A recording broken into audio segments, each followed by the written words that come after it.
In this video I'm going to show you how you can make an Uber Eats account in Canada. So what we want to do is first load up our browser on our phone, and I'll just Google search for register Uber Eats here. So we want to open up the first link that pops up, and we will select sign up to deliver. Now once we have clicked on sign up to deliver, we'll need to input our email address here. So I'll just type out my email address and click on continue.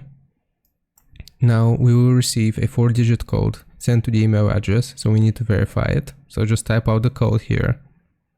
In the next step, it's going to ask for our phone number, so make sure you give your Canadian phone number here.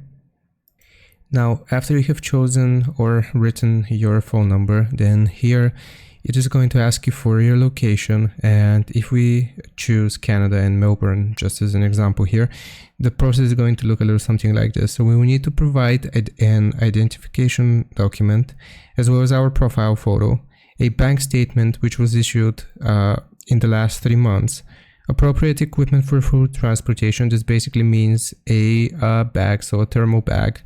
And then we can also learn some more about the background check application. So you need to follow all of these steps here that are provided to you. And once you submit all the needed information, then the account creation process can begin. And if you get approved, you can deliver food for Uber Eats in Canada. Hope this helps. Leave a like and sub. I'll see you next time.